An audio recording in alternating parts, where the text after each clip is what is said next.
नमस्कार स्टूडेंट्स, आइए आज आपको क्लास 52 में लिए चलते हैं। 75 क्लास का जो बैच आपका चला हुआ है, 75 क्लास में वर्दी हाथ में, और 2 बजे से 4 बजे के बीच में हम आपको ये क्लास अपडेट कर देते हैं। तो आज जो हमारी क्लास होने वाली है वो मैथ में क्षेत्रमिति की क्लास होने वाली है।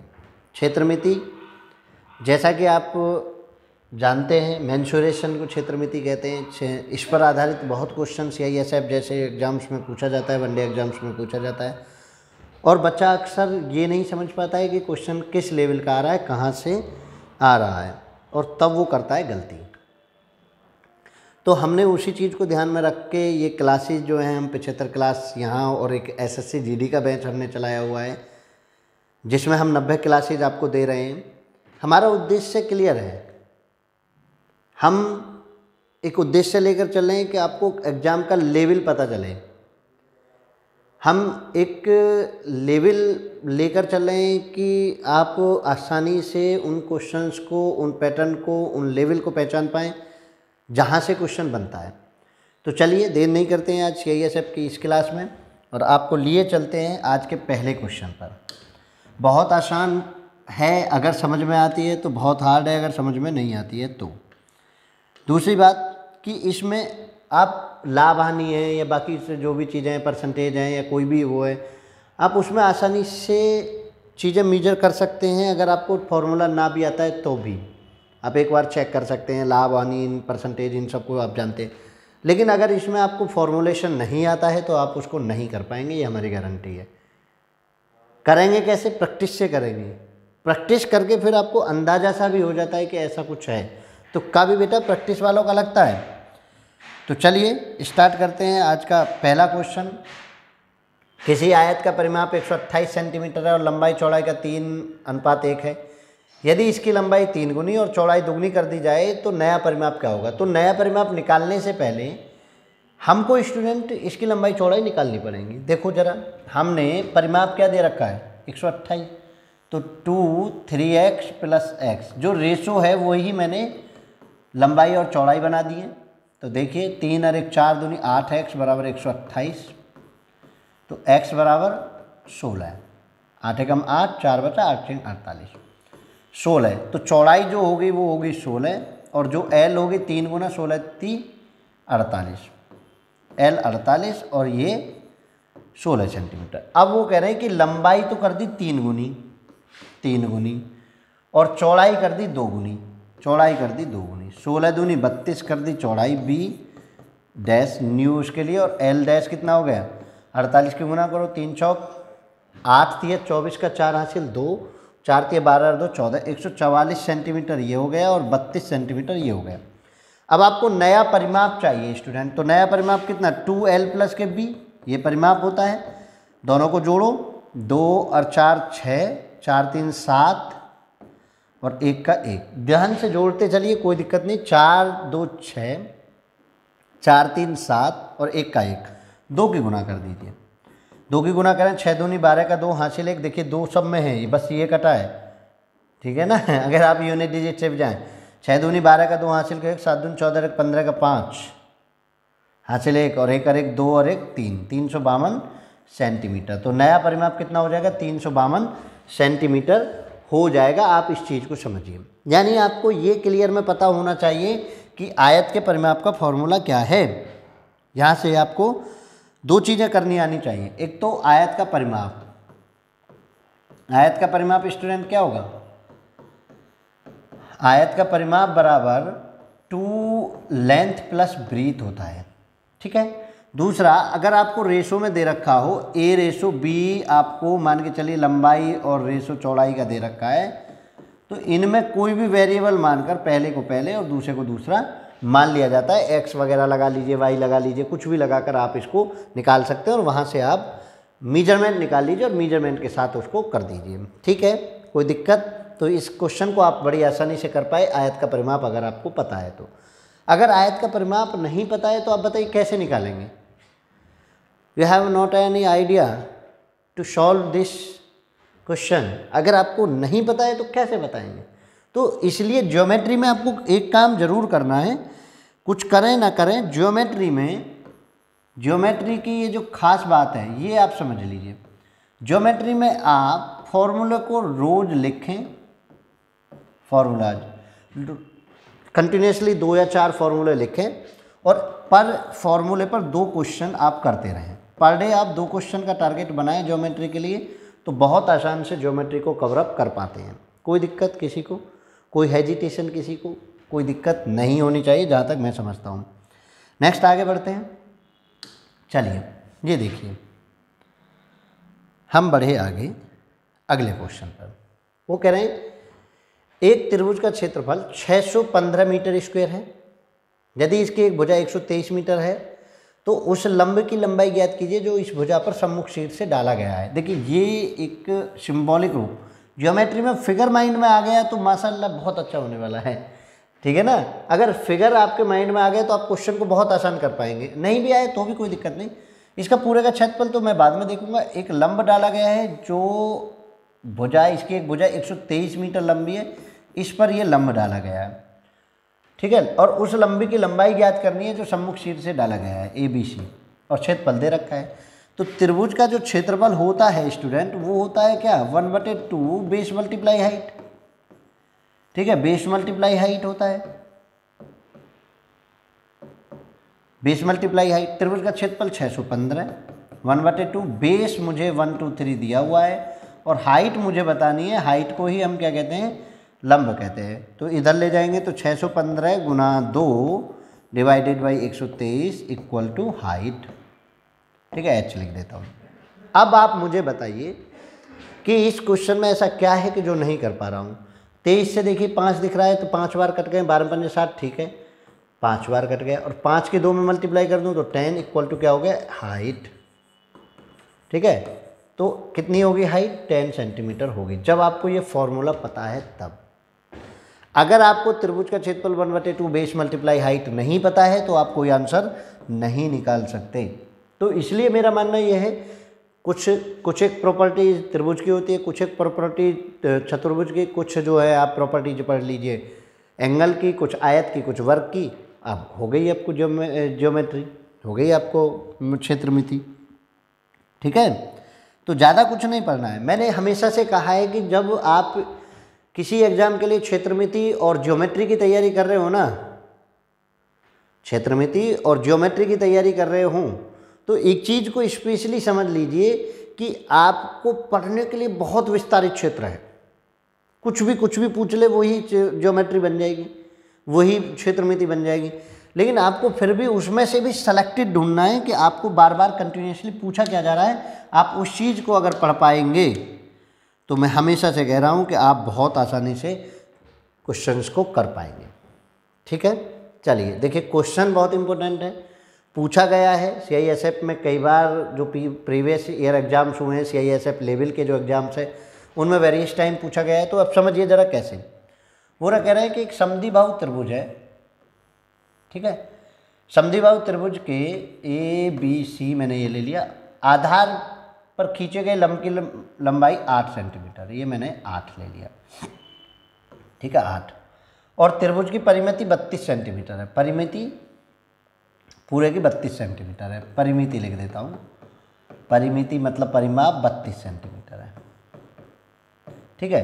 तो क्षेत्रफल पूछ रहे हैं भाई। क्षेत्रफल में ये दोनों मैंने ले ली साइड समान समान, ये आधा आधी ले ली BB, ठीक है, दोनों बराबर बराबर होंगी क्योंकि समद्विबाहु में ये जो है कॉन्ग्रुएंट ट्रायंगल बन जाता है। देखने में नहीं बनाया, सिंबॉलिक रूप में बनाता हूँ हमेशा।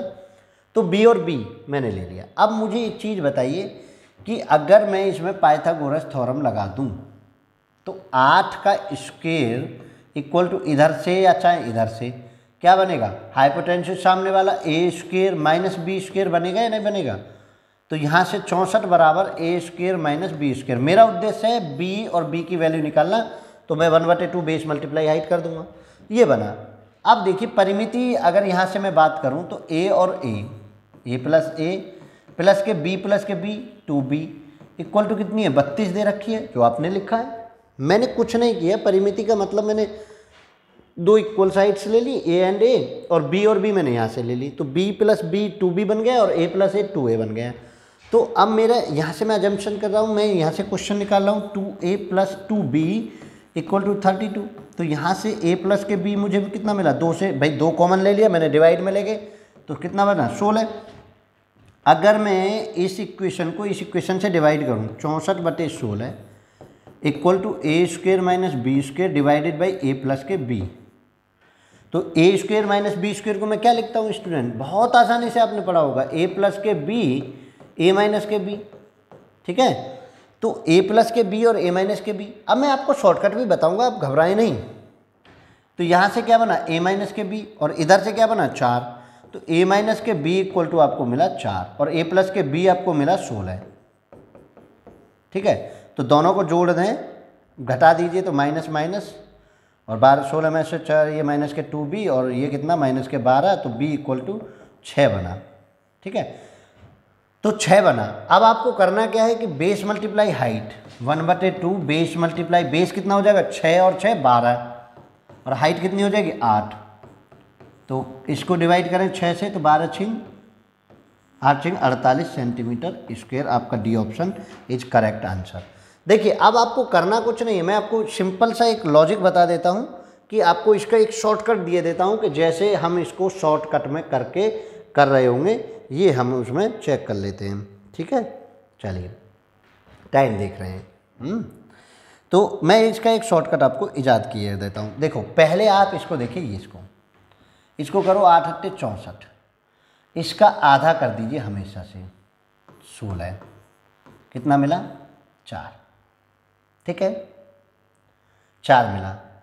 अब आप दूसरी कंडीशन ये समझिए कि जो आपने इसका आधा किया है वो यहाँ रख दीजिए 16। और देखिए अगर आपको बराबर वाली साइड चाहिए तो जोड़ के आधा कर दो, तो 10 जोड़ के आधा, और आपको इधर वाली चाहिए तो घटा के आधा कर दीजिए। 16 में से 4 सीधा घटा दीजिए 12, क्योंकि वो डबल है, दुगना फिर भी हो जाता है, आधा करूँगा तो दुगना आ जाएगा। ये आपको समान वाली मिल गई, सेम वाली साइड, और ये आपको बेस मिल गया। समझे ना समझे? पहले मैंने 8 को स्क्वायर किया 64, इसको आधा किया 16 मैंने यहाँ भी लिख दिया और इससे आधा करके इसके भाग लगा के 4 मिल गया।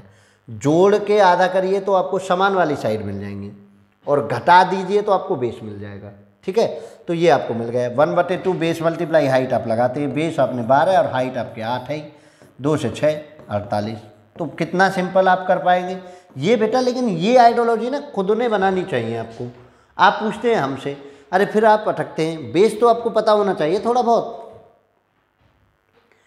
बहुत बेस तो आपको पता होना चाहिए। जब थोड़ा बहुत बेस आपको पता चलेगा तब आप बेहतर कर पाएंगे। क्लियर है? आगे बढ़ जाएं। चलिए प्रैक्टिस आप लगातार कंटिन्यूसली करिए। कुछ शॉर्टकट हमसे सीखिए, कुछ खुद बनाइए, तो आपको आंसर आराम से मिलने लगेंगे। और मैथ जो है ना प्रैक्टिस की चीज़ है। मैथ आप प्रैक्टिस करिए और बेहतर प्रैक्टिस करिए, और यूनिवर्सल मेथड के साथ प्रैक्टिस करिए। आपको पता होना चाहिए क्यों हो रहा है।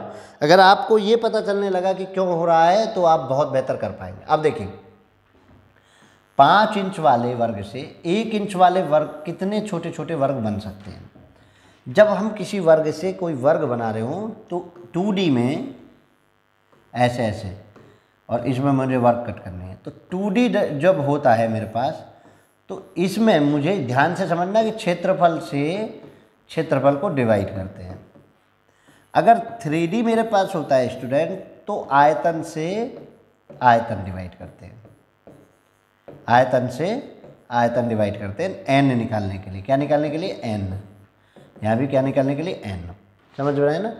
तो मेरे पास 2D है, वर्ग है तो 2D है। घन होता, घनाभ होता तो मेरा 3D होता। कितने घनाभ काटे जाएं तो मैं आयतन से आयतन मेल्ट कर रहा होता, बना रहा होता। और जब 2D है तो मैं क्षेत्रफल से क्षेत्रफल की बात कर रहा हूँ। इसमें तो कोई दो राय नहीं। कर दीजिए, क्षेत्रफल से क्षेत्रफल को बराबर रखना है तो क्या करना है, देखो बड़े वर्ग का क्षेत्रफल, बड़े वर्ग का क्षेत्रफल 5 × 5 कितना हो गया 25। छोटे मेजरमेंट भी समान रखें, क्योंकि मेजरमेंट भी समान होनी चाहिए। वर्ग, अच्छा वर्ग इंच, ठीक है जी। अगला देखिए, अगला भी इंच में ही है, कितना, 1 गुना 1 बराबर 1 वर्ग इंच। अगर ये समान नहीं है, इंच इंच समान नहीं है, मीटर मीटर समान नहीं है, सेंटीमीटर समान नहीं है, तो उनको पहले समान बना लो। यानी इसमें नोट वाली चीज़ ये रहेगी, नोट में आप ये लिख सकते हैं कि मात्रक समान होने चाहिए, मात्रक समान होने चाहिए। अगर मात्रक समान नहीं है तो समझ लीजिए, अगर मात्रक समान नहीं है तो मैं बता रहा हूँ कि आपको मात्रकों को समान बना लाना चाहिए, नहीं तो आप गलत करेंगे। नंबर ऑफ जो आना चाहिए वो नहीं आएगा, कुछ दूसरा आ जाएगा। तो मेरा मानना यह है कि पहले मात्रकों को समान करना सीखिए। मात्रकों को क्या होना चाहिए, समान होना चाहिए। तो चलिए ज़रा, तो अब कितने, n बराबर मैंने बताया बड़े का क्षेत्रफल, बड़े वर्ग का क्षेत्रफल डिवाइडेड बाई छोटे वर्ग का क्षेत्रफल, छोटे वर्ग का क्षेत्रफल। तो बड़े वर्ग का क्षेत्रफल कितना, 25, छोटे वर्ग का क्षेत्रफल कितना, 1, डिवाइड कर दिए कितना, 25, आंसर। एक बार आप प्रयास करिए तो सही, समर्पण के साथ पूरा आइए। आप क्या करते हैं, आप आधे-अधूरे मन से तैयारी करते हैं। आप दावतें नहीं छोड़ सकते, आप रिश्तेदार नहीं छोड़ सकते, आप गॉसिप नहीं छोड़ सकते, आप अपना मस्ती टाइम नहीं छोड़ सकते।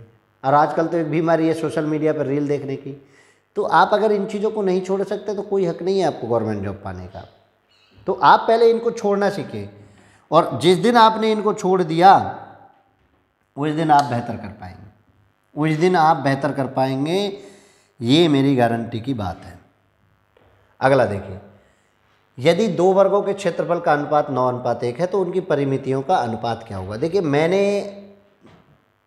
जो प्रीवियस वीडियोज बनाई हैं उनमें मैंने कहीं ये क्वेश्चन पढ़ाते समय मैंने बताया है कि देखिए समझिए ज़रा, भुजा अनुपात भुजा सेम जलता है जी परिमिति का, परिमिति 1 परिमिति 2, ठीक है, भुजा 1 भुजा 2। और जब हम क्षेत्रफल जाते हैं तो इनका करते थे स्क्वायर, भुजा हो चाहे परिमिति हो, भुजा हो या परिमिति हो, इनका स्क्वायर। तो जब ये तो होता है भैया क्षेत्रफल का, क्षेत्रफल के लिए मुझे ये करना है, ये दे रखा हो ये दे रखा हो, अब मुझे क्षेत्रफल से भुजा पर जाना है यानी परिमिति पर जाना है। अगर मैं भुजा पर पहुंच गया तो मैं परिमिति पर पहुंच जाऊंगा, और जैसे ही मैं परिमिति पर पहुंचूंगा मुझे आंसर चाहिए। यही तो कह रहा है, परिमितियों का अनुपात कितना होगा। तो मुझे मेरा टारगेट भुजाओं पर जाना है, और भुजाओं पर जाऊंगा मैं अंडर रूट के साथ, अंडर रूट 9/1। तो 9 का कितना 3 और 1 का कितना 1, कौन सा आंसर 3। परिमिति हो चाहे भुजा हो, दोनों का रेशो समान आता है। क्लियर समझे, परिमिति हो चाहे भुजाएं हो, दोनों का रेशो सेम, यानी साइड एंड पेरीमीटर्स दोनों सेम उसमें आते हैं। S1 S2 का रेशो ही P1 P2 का रेशो होगा, इक्वल लगाइए, इक्वल इक्वल, ठीक है। और इन दोनों से S1 का हो चाहे P1 का हो का स्क्वायर रेशो S2 रेशो चाहे P2 रेशो स्क्वायर, ये किसका होगा A1 रेशो A2, एरिया और एरिया का क्षेत्रफल, एरिया और एरिया का रेशो। ये चीज़ आप समझ लीजिए। ये 2D हो 3D हो कोई भी डी हो, 2D 2 विमीय हो 3 विमीय हो, और 3 विमीय में अगर मैं आयतन पे चला जाऊं कोई दिक्कत नहीं, तो V1 ओ रेशो V2 मैं यही बता देता हूं, तो वो भी S1 की पावर 3 और S2 की पावर 3 में चला जाता है, ठीक है। 3D में एक दिक्कत ये भी हो जाती है, कभी कभी घन हो तो पावर 3 में जाएगा, मतलब अगर यहाँ में इसमें R में पावर 2 हो तो एक HH साथ लगा लेते हैं। तो मतलब ये जो कंडीशन है ये आपको आनी चाहिए, ये सबसे बड़ा उद्देश्य है इस क्वेश्चन को करने का। चलिए बढ़ जाए नेक्स्ट क्वेश्चन पर। नेक्स्ट क्वेश्चन क्या है, एक वर्गाकार क्षेत्र, चलो एक वर्गाकार क्षेत्र का क्षेत्रफल 576 किलोमीटर है। 12 किलोमीटर प्रति घंटा की चाल से घोड़े को इसके चारों ओर दौड़ने में कितना समय लगेगा? भैया वर्गाकार खेत है, वर्गाकार क्षेत्र है, वर्गाकार, ठीक है, ये मैंने ले लिया वर्गाकार। अब मुझे ये बताइए, जब कोई घोड़ा इसके आसपास घूम रहा है तो वो क्या घूमेगा? वो घूमेगा इसका परिमाप। तो मुझे क्षेत्रफल से परिमाप निकालने की यात्रा तय करनी है, तब निकालूंगा घंटा घंटा। तो पहले तो वर्ग का क्षेत्रफल क्या होता है? भुजा स्क्वायर, भुजा स्क्वायर, और भुजा कितनी स्क्वायर कितना है? 576 दे रखा है, तो भुजा कितनी हो जाएगी? भुजा हो जाएगी √576, और 576 किसका? 24 का। क्लियर? 24 किलोमीटर की भुजा है। अब परिमाप बताओ, परिमाप कितना है? 4 गुना 24, 96 किलोमीटर का परिमाप है जो उसको चक्कर लगाना है। तो लगा टाइम बराबर क्या होता है? दूरी बटे चाल। दूरी मेरी 96, चाल मेरी 12, 12 × 8 = 96। 8 घंटे का टाइम लगेगा उसको इस परिमाप के आसपास घूमने में। समझे या नहीं समझ में आ रहा? आ रहा है ना समझ में? क्लियर में समझिए कि आप इस तरह के क्वेश्चन में बहुत थोड़ा सा अगर माइंड लगा लें तो इतना इजी होने वाला है कि आप सोच नहीं सकते। ये बाकी मैथ से ज़्यादा इजी होता है। अगर आपको कंसेप्ट आते हैं, आपने थोड़ा बहुत भी प्रैक्टिस की है, तो ये बाकी सब मैथों से बहुत इजी होता है, आप ये समझिए। चलिए अगला क्वेश्चन पढ़ लेते हैं भाई। अगला क्वेश्चन, चलो पोलों की संख्या बताइए। पोल लगाने हैं आप लोगों को। पढ़ो क्वेश्चन क्या कह रहा है, पोल लगा दीजिए क्वेश्चन उसमें हैं। चलो देखते हैं। एक खेल के मैदान की लंबाई और चौड़ाई क्रमशः 36 मीटर और 21 मीटर है। खेल के मैदान की सीमा रेखा के चारों ओर 3 मीटर की दूरी पर पोल लगाने हैं। आवश्यक पोलों की संख्या।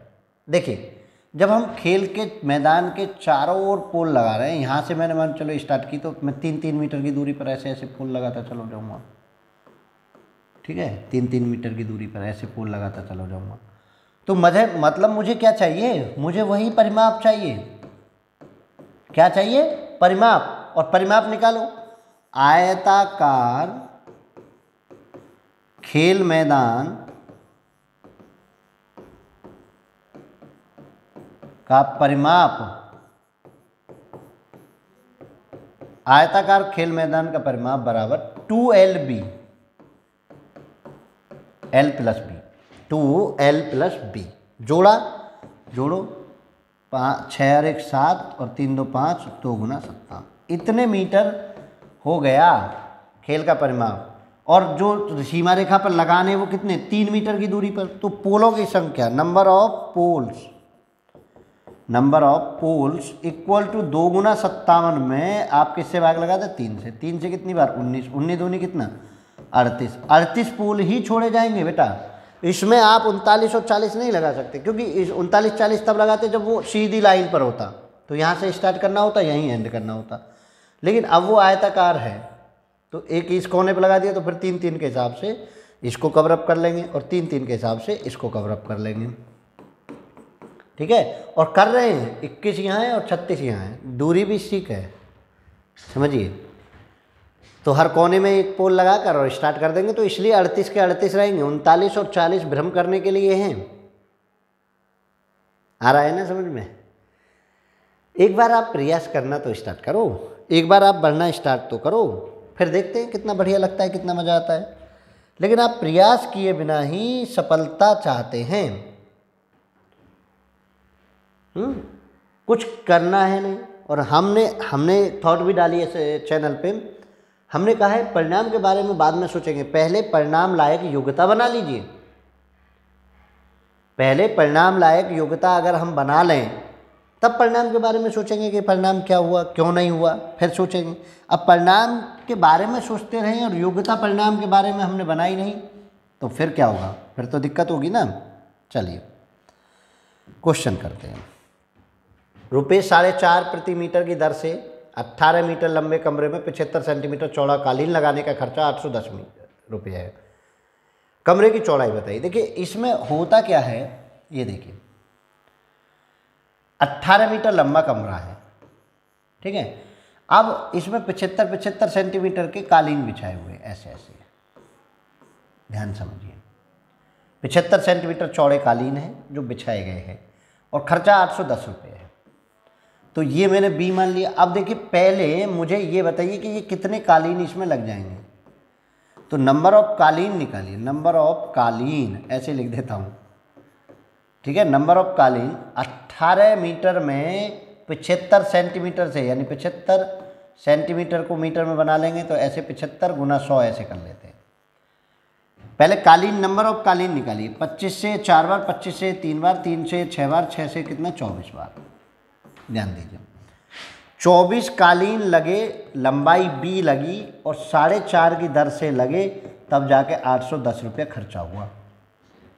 ये लाइन समझिए, 24 कालीन लगे बी ब्रीथ की चौड़ाई पर, बी चौड़ाई पर, इतनी चौड़ाई में लंबाई में वो कालीन बन गए और 4.5 मीटर प्रति मीटर की दर से। देखिए अगर स्क्वायर की दर से होते तो मुझे क्षेत्रफल से क्षेत्रफल निकाल के डिवाइड करना पड़ता। वो कह रहे प्रति मीटर की दर से, तो प्रति मीटर की दर से तो 24 कालीन लगे बी के हिसाब से, 4.5 के हिसाब से 810 रुपया खर्चे।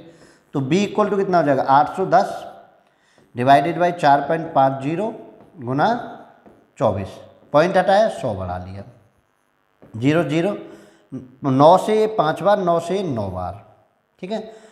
तो अब देखिए और 5 से 20 बार, ठीक।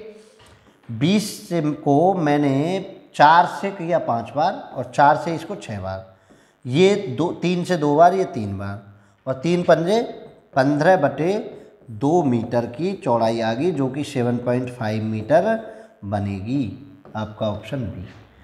आप यहाँ से समझने वाली बात है कि आपको बेहतर समझना पड़ेगा कि यहाँ प्रति मीटर है तो मुझे कुछ ऐसा करना है कि मीटर का मीटर बना रहे।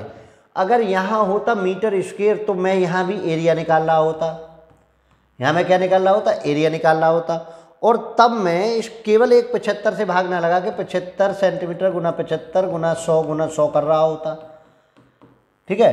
क्योंकि मुझे एरिया से एरिया निकालते समय कुछ और मेथड अप्लाई करना होता है। ये भी क्वेश्चन मैं बता दूंगा, नेक्स्ट क्लास में बता दूंगा, आप अभी स्ट्रेस ना लेंगे, अभी केवल उतना सीखेंगे जितना आपको सिखाया जा रहा है, जितना आपको सिखाया जा रहा है केवल आप अभी उतना सीखेंगे। समझ आ रहे हैं, समझ पा रहे हैं?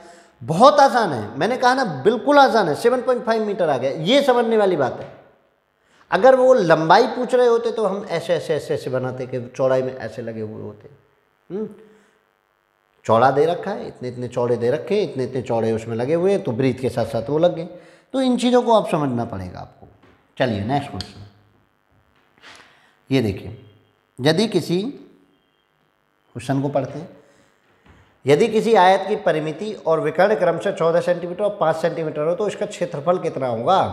मतलब क्षेत्रफल होता है आयत का एल बी, लंबाई और ब्रीथ, मुझे ये निकालना है। और देखिए परिमिति दे रखी है 14, एल प्लस के बी, 2 के साथ कितना दे रखा है स्टूडेंट 14, 2 से मैं इसको कट कर दूँ 7, तो एल प्लस के बी कितना दे रखा है 7, पहली कंडीशन। दूसरा उन्होंने विकर्ण दिखा रखा है 5 सेंटीमीटर, विकर्ण कितना है 5 सेंटीमीटर, और विकर्ण क्या होता है under root L square plus B square होता है 5। तो यहाँ से L square plus B square कितना मिला 5 पंजे 25। कोई दिक्कत यहाँ तक? तो कोई दिक्कत नहीं है ना। बस मुझे करना क्या, ए की 2 प्लस बी की 2 का मुझे कभी पढ़ा है मैंने। इस इक्वेशन 1 को स्क्वायर करने पर, स्क्वेयरिंग इक्वेशन 1, तो क्या बनेगा L square plus B square plus 2LB equal to 7 के स्क्वायर करूँ तो 49। मैंने क्या किया, इसका स्क्वायर होल स्क्वायर किया तो एल स्क्वायर ए की 2 प्लस बी की 2 प्लस 2AB इक्वल टू 7 7 49। अब देखिए एल स्क्वायर बी स्क्वायर की वैल्यू यहाँ से कितनी है 25 plus 2LB plus equal to 49। तो यहाँ से 2LB इक्वल टू, इसको इधर माइनस करूँ तो कितना 24, और 2 से 1 कटा तो कितना 12। तो यहाँ से मुझे LB इक्वल टू कितना मिल गया 12 सेंटीमीटर स्क्वायर मिल गया, जो कि मेरा एरिया है, जो कि मेरा एरिया है। तो आप इस चीज़ को समझिए, एल बी कितना 12 सेंटीमीटर स्क्वायर आ गया, जो कि मेरा एरिया है, तो कोई दिक्कत मुझे नहीं हो रही है, बिल्कुल आसान वे में मैं कर पा रहा हूँ। लेकिन मुझे थॉट प्रोसेस जनरेट करना है, मुझे एग्जाम का पता होना है कि एग्जाम में पूछा क्या जाता है, एग्जैक्टली क्या आता है। मैं ज़्यादा पढ़ूँ तो भी मुझे नहीं होगा, कम पढ़ूँ तो भी नहीं होगा। एग्जैक्टली जिस दिन मैंने पढ़ना सीख लिया, ऑनलाइन में आपको डिस्ट्रैक्ट होने के चांस ज़्यादा हैं। आप कोई भी किसी से भी टीचर से पढ़ रहे हैं, मुझसे पढ़ रहे हैं, किसी और से पढ़ रहे हैं, सब ऑनलाइन में हम सभी चीज़ों को ध्यान में रखकर करते हैं। लेकिन जब किसी बैच को हम बिल्कुल स्पष्ट कह के करते हैं तो उसमें हम उसी बैच के लेवल को ध्यान में रखकर क्वेश्चन सोचते हैं। तो आप रैंडमली मैथ मत उठा के पढ़ने लगिए अगर आपको CISF में जाना है तो, अगर आपको CISF का एग्जाम देना है तो। क्योंकि आप रैंडमली अगर उठा के पढ़ रहे होंगे तो उसमें पता चले CGL लेवल पढ़ रहे हैं, CPO लेवल पढ़ रहे हैं, और वो लेवल आपके किसी काम के नहीं हैं, वो लेवल आपके किसी काम के नहीं है। आप इस चीज़ को समझिए। क्लियर समझ पा रहे हैं या नहीं? अब तो कर पाएंगे। चलिए देखिए, सबसे पहला काम है ना, आपको यही करना है कि आप क्वेश्चन के लेवल को समझिए। चलिए इस क्वेश्चन को करेंगे। किसी भी कंपटीशन को निकालने का सबसे बेहतर तरीका है लेवल ऑफ क्वेश्चंस आपको पता होना चाहिए। Level of questions according to syllabus, ठीक है, level of question and according to syllabus. अगर इन दोनों चीज़ों को मिलाकर आपने हार्ड वर्क कर लिया, इसमें पुट लगा दिया किसका, हार्ड वर्क का, तो मैं कहता हूँ आपको कोई भी सेलेक्ट होने से नहीं रोक सकता है। चाहे आप एवरेज स्टूडेंट भी हैं तो आप एक ब्रिलियंट स्टूडेंट को बीट कर पाएंगे अगर आपने क्वेश्चन के लेवल को समझकर पढ़ाई की होगी। तो क्वेश्चन के लेवल को समझकर अगर आपने पढ़ाई की होगी तो डेफिनेट ट्रू है कि आप कर पाएंगे। इन दो चीज़ों पर फोकस करिए, level of question according to syllabus. Level of question के अकॉर्डिंग टू सिलेबस के अकॉर्डिंग लेवल ऑफ क्वेश्चन को पढ़कर आप बहुत कम समय में राइट डायरेक्शन, 22 साल की उम्र में IAS PCS लोग बन जाते हैं। पता है उनका कारण क्या है? क्योंकि उनको राइट डायरेक्शन मिल रही होती है। और कोई कोई पूरे जीवन भटकता रहता है, उसको राइट डायरेक्शन नहीं मिली होती है, तो वो इसलिए उस अचीवमेंट को अचीव नहीं कर पाता। तो आपको जो आपका सपना है, 75 क्लास हम दे रहे हैं, 75 क्लास में वो आइडियोलॉजी तैयार कर रहे हैं, जिस आइडियोलॉजी के थ्रू आप इन चीज़ों को बेहतर तरीके से विजुलाइज करें, इन चीज़ों को बेहतर तरीके से पढ़ सकें। तो चलिए इस क्वेश्चन को करते हैं। एक आयताकार कमरे की सतह 15 मीटर लंबी और 12 मीटर चौड़ी है। इस कमरे के चारों ओर 2 मीटर चौड़ा बरामदा है। बरामदे का क्षेत्रफल बताइए। देखिए आयताकार कमरा है ऐसे 15 और 12, इसके आसपास 2 मीटर चौड़ा, ज़्यादा चौड़ा बन गया है, कोई बात नहीं, सिंबॉलिक रूप ही तो है। 2 मीटर चौड़ा बरामदा बना हुआ है। तो बरामदे का आपको क्षेत्रफल चाहिए। 12 मीटर 15 मीटर की लेंथ है, देखो 15 और 12, तो क्षेत्रफल चाहिए। तो इस तरह की कंडीशन में आपको जो क्षेत्रफल चाहिए वो चाहिए कि बाहर वाले आयत का क्षेत्रफल। तो बाहर वाले क्षेत्रफल, बरामदे का डायरेक्ट लिख रहा हूँ, बरामदे का क्षेत्रफल, बरामदे का क्षेत्रफल बराबर बाह्य आयत का क्षेत्रफल, बाह्य आयत का क्षेत्रफल माइनस आंतरिक आयत का क्षेत्रफल, आंतरिक आयत का क्षेत्रफल। ये आपको कंडीशन लगानी है। अब देखिए, मैं क्षेत्रफल तो L गुना B होता है। अब आप समझिए, मैं पहले इसकी लेंथ को लेता हूँ। तो 2 मीटर चौड़ा इधर है, 2 मीटर चौड़ा इधर है, तो लेंथ कितनी होगी 19। 15 थी, 2 इधर बढ़ गई, 2 इधर बढ़ गई, 19 होगी बाह्य आयत के लिए लेंथ।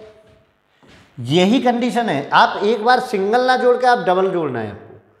2 इधर बढ़ गई, 2 इधर बढ़ गई, तो कितना हो गया 19 हो गया। अब 2 इधर बढ़ गई, 2 इधर बढ़ गई, तो 12 और 2 14 और 2 16, 4, यानी मतलब जितना भी आपको चौड़ाई दे रखी हो उसका डबल करके जोड़ दो 19। और इधर कितना 12 में 4 जुड़ जाएंगे तो 12 4 16 माइनस अंदर वाला वही 15 गुना 12। ठीक है, कुछ कॉमन हो तो कॉमन करके कर लीजिए।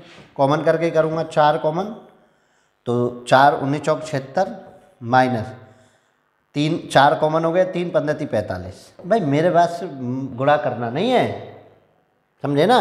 देखो 4 इन दोनों में 4 कॉमन लिया तो 19 यहाँ बचा, 4 यहाँ बचा, 19 चौक 76, आसान हो गया टेबल। यहाँ से 4 कॉमन ले लिया तो 3 बचा, 15 45, आसान हो गया। अब करिए 4 गुना 76 में से 45 घटाइए, 6 में से 5 घटे 1, 6 में से 5 घटे 1 और 7 में से 4 घटे 3, 31, 4 एकम 4, 4 तिया 12, 124 मीटर स्क्वायर आपका आंसर आने वाला है, जो कि आपका ए ऑप्शन है। करेक्शन समझिए, आप कंसेप्ट समझिए। अगर आपने कंसेप्ट को अंगीकार किया, आपने कंसेप्ट को अच्छे से समझा, तो मैं आपको गारंटी के साथ कहता हूं कि आप वो दिन दूर नहीं जब आपके बदन पर वर्दी होगी। आप उस लम्हे से दूर नहीं हैं जब आप वर्दी में होंगे, अपने ड्रीम में होंगे, अपने उस सपने को लेकर चले हैं जिस सपने को आपने बचपन से देखा है। लेकिन उसके लिए हार्ड वर्क, केवल हार्ड वर्क काम नहीं करता है। सही डायरेक्शन में सही लेवल पर प्रयास करना ही आपको उस लेवल तक पहुंचा सकता है। अगर आपको उस लेवल तक अचीवमेंट चाहिए, उस लेवल पर जाना है, तो आपको सही डायरेक्शन में सही तरीके से मेहनत करनी पड़ेगी। ये समझ लीजिए। आपको अपने काम के प्रति ईमानदार होना पड़ेगा। आपको प्रैक्टिस दिखावे के लिए नहीं करनी। ये थोड़े ना दिखाना कि चाचा का लौंडा तैयारी कर रहा है, मामा का लौंडा तैयारी करना है, हमारा भैया IAS की तैयारी कर रहा है, CISF की तैयारी कर रहा है। अरे भाई, तैयारी तो तब मायने रखेगी जब आप जिस चीज़ के लिए चले हैं उसमें सेलेक्ट होंगे। अगर आप सेलेक्ट नहीं हुए तो मायने नहीं रहते इन तैयारियों के। समझ लीजिए, कोई नहीं पूछेगा अगर आपका सिलेक्शन नहीं है तो। या तो आप तैयारी मत करिए, तैयारी करने गए हैं तो आपको बेहतर करना होगा। चलिए नेक्स्ट क्वेश्चन की तरफ बढ़ते हैं और आप लेवल को समझकर तैयारी करेंगे। क्वेश्चन आपके हो गए पूरे, ठीक है। तो बहुत बहुत धन्यवाद आपका। आप CISF बैच के लिए कंटिन्यूसली हमारे साथ जुड़े हुए हैं। 75 क्लास हम देंगे और इन 75 क्लासों में आपसे उम्मीद ये है कि आप बेहतर कर पाएंगे। तो चलिए आज की क्लास में इतना ही, मिलते हैं फिर नई क्लास में नए टॉपिक के साथ, ठीक है। इसके बीच में आपको GS की क्लासें मिल रही हैं, इसमें के बीच में आपको इंग्लिश की क्लासें मिल रही हैं, बाकी सब्जेक्ट्स की क्लासें मिल रही हैं, तो उनको भी आप कंटिन्यूसली फॉलो करिए। तो चलिए आज के लिए इतना ही मैथ में। जय हिंद, जय भारत।